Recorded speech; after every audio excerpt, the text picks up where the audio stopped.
मिरज तालुक्यातील मालगाव येथे एका शेतमजुराचा पूर्व वैमनस्यातून खून झाल्याची धक्कादायक घटना गुरुवारी सकाळी उघडकीस आली। बहादूर देसाई वय अंदाजे 45 असे मृत व्यक्तीचे नाव आहे। या प्रकरणी तिघांना मिरज ग्रामीण पोलिसांनी ताब्यात घेतले आहे। मिळालेल्या प्राथमिक माहितीनुसार 6 महिन्यापूर्वी बहादूर देसाई यांचा गावातील काही व्यक्तींशी वाद झाला होता। त्यातूनच सूडबुद्धीने हा खून झाल्याचा पोलिसांचा अंदाज आहे।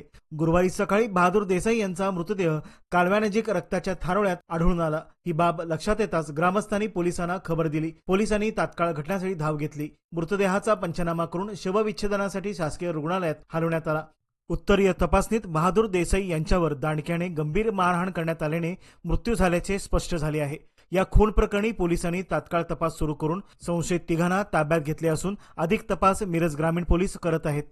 आज रोजी मिरज ग्रामीण पोलीस स्टेशनच्या हद्दीमध्ये तांडंग फाटा ते मालगावकडे जाणाऱ्या रोडवरती कॅनॉल आहे। त्या कॅनॉलच्या पुलावरती एक मयत इसम पडल्याची माहिती मिळाली। त्यावरून तिथं जाऊन आम्ही पाहणी केली असता इसम नामे बहादूर चांद देसाई राहणार शास्त्रीनगर मालगाव हा मयत अवस्थेत त्या ठिकाणी पडलेला दिसला।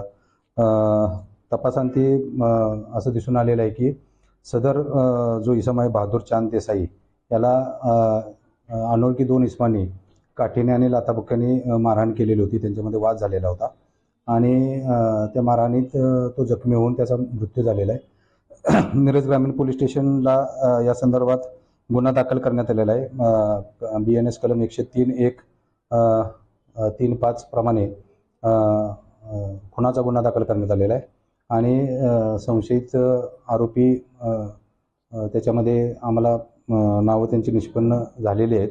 तर त्यांचा आम्ही शोध घेत आहे आणि गुन्ह्याचा पुढील तपास करीत आहे। त्याचं कारण अजून समोर तसं आलेलं नाही, परंतु त्यांचा त्या मयत इसमाने दारू पिण्यासाठी त्यांच्याकडे पैसे मागितलेले होते आणि ते पैसे न दिल्याच्या कारणावरून त्यांच्यात वाद झाला आणि त्यातून ही मारहाणीची घटना घडलेली आहे।